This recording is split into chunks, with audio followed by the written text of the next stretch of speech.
People in the valley used to laugh at him, not because he was cruel, not because he was strange, but because to them he looked useless.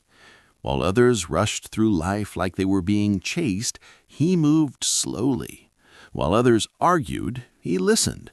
While others fought the world, he seemed to let the world pass through him. His name was Shen, and the villagers called him the man who did nothing.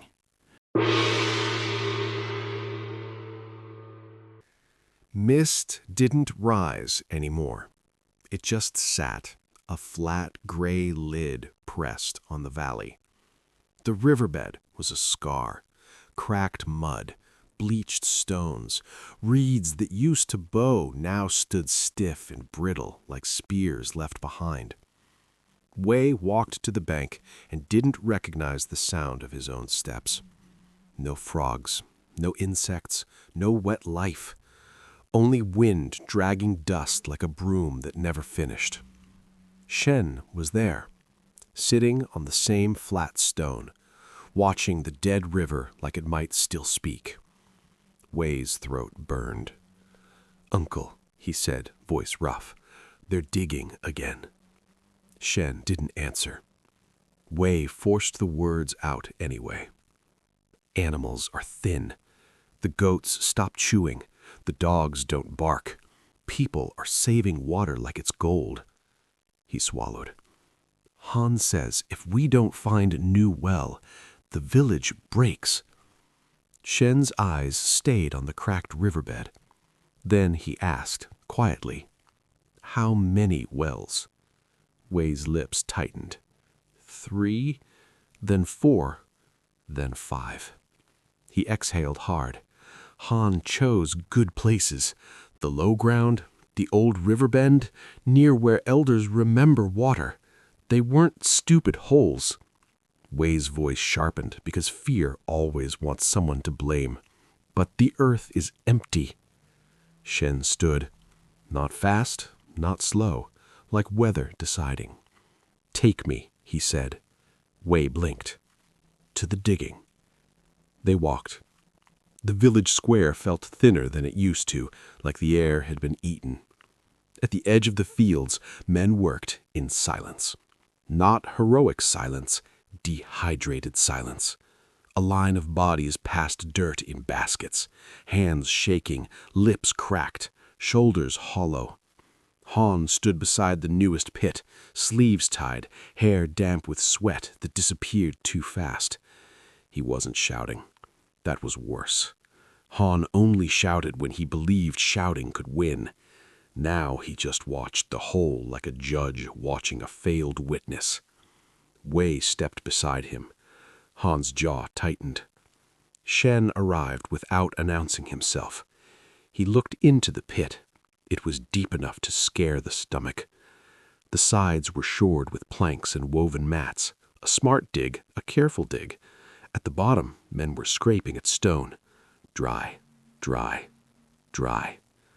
Han finally spoke.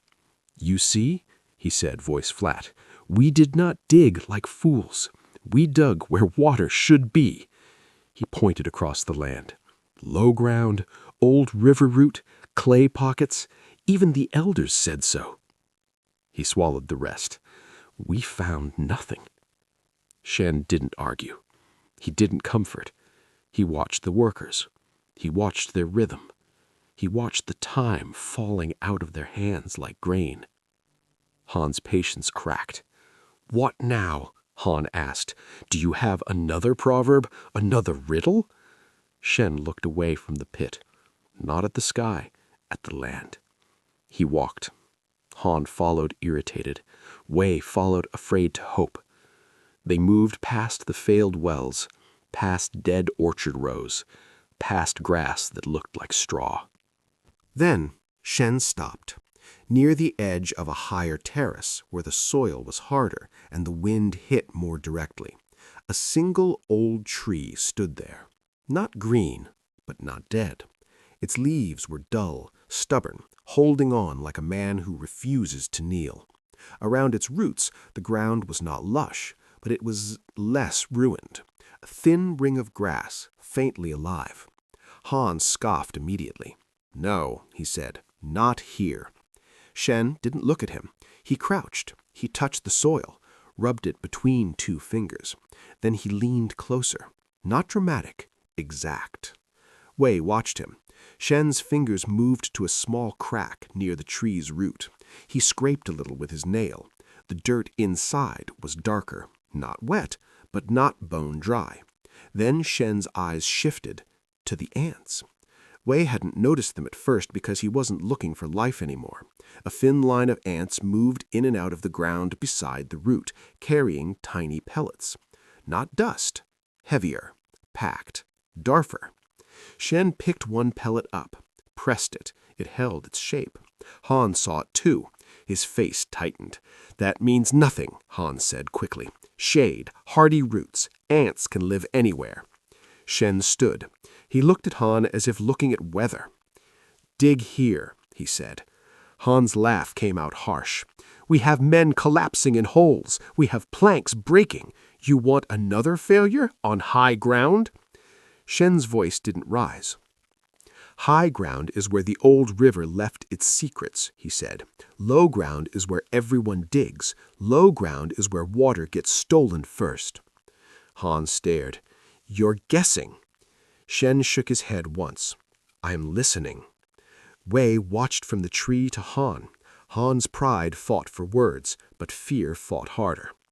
"We can't waste another day," Han said. "They can barely lift baskets." Shen nodded. "Then don't waste their bodies on a full well." He turned and drew a line in the dirt with a stick, a small circle near the tree. "A test shaft," he said. "Narrow. Deep enough to answer, not deep enough to kill." Han frowned. "What difference does narrow make?" Shen pointed at the existing pit. "That hole invites collapse," Shen said. "Narrow holes can be held. Shore it as you go. Bamboo rings, woven mats. No hero digging." Han's eyes narrowed. He was calculating. "How deep?" Shen looked at the tree again, then the ants, then the darker soil inside the crack. "Deep enough to hear the ground change," he said. Han's mouth twitched. "That's not a number." Shen didn't give him one. He only said, "Start." Han stood still for a breath. Then he turned to the workers, not with theatrics, with a leader's quiet decision. "2 men," Han called. "Only 2. Short shifts. We rotate. No one collapses for pride." A few heads lifted. Hope is dangerous, but so is despair. They brought tools. They didn't hack. They scraped. A narrow shaft began beside the tree. Shen watched. No speeches, no counting, no praise. Wei watched too, and he saw the difference. This digging wasn't rage. It was a question. Hours passed. The sun climbed. The air sharpened. Men rotated in and out, hands trembling, sweat thin. The shaft went down. The soil changed, from loose dust to packed clay, from packed clay to a darker layer that held together longer. Shen crouched and pressed a fingertip to the wall. He sniffed. Then he stood. Han saw his movement and stiffened. "What?" Han asked. "Nothing again?" Shen didn't answer. He looked at the man in the shaft. "Stop," he said. The man froze. Han snapped. "Why stop?" Shen pointed. "Listen," he said. Silence tightened. The wind paused for a moment. And then, faintly, there it was. Not a sound like water rushing, a sound like something breathing far below, a soft, wet whisper. Wei's eyes widened. Han's face changed in 1 second. Not joy, belief. Han swallowed hard. "Dig," he said, but softer now. "Careful." The man scraped again. One more layer. Then a dark sheen appeared. Not a flood, a line. Then a bead. Then a slow, honest seep. Water. It crept from the wall as if embarrassed to be seen. Wei's throat closed. One worker laughed, half-sob. Another dropped to his knees beside the shaft, hands shaking. Han leaned over, staring. His voice came out as if he didn't trust it. "Water." Shen didn't celebrate. He didn't lift his arms. He simply said, "Now widen, slowly, and shore it. They widened the opening little by little, bamboo rings, woven mats, planks. No collapse, no panic. By evening, a small well mouth held a pool. Not enough to waste, enough to live. Mothers came with bowls. Dogs sniffed the air and whined, confused by hope. Wei watched a boy bring his dog first. He poured a little water into a cracked bowl. The dog drank, then looked up as if asking permission to believe. The boy's eyes were wet. Han stood beside Shen, face hollow with exhaustion. He didn't look at Shen like a magician. He looked at him like someone who'd been slapped awake. "You saw it," Han said. "I didn't." Shen's answer was quiet. "It was here yesterday," he said. Han flinched. Shen looked at the tree. "Your shouting was louder than the ground," he said. "You dug where water should be, not where it still was." Wei stepped closer, hands trembling. "Uncle, why didn't the others see the signs?" Shen didn't look at him. He watched people line up, calmer now, slower. Because when fear is loud, you stop observing, you start repeating. Han stared at the well mouth. His pride wanted to defend itself, but his pride was too tired. He whispered, almost ashamed, "We wasted days." Shen nodded once. "Yes." Then, softer, "But you learned where not to dig." Wei looked up at the stubborn tree. Leaves dull, but alive. He understood something that hurt. The sign had been there the whole time. They almost cut it down for firewood. They almost killed the message to warm their hands. Wei knelt and cupped water slowly, not gulping, not performing gratitude, just holding it as if it could disappear if he disrespected it. Shen watched him. Then Shen said one last line, calm as the river that used to be here. "Despair makes you dig everywhere.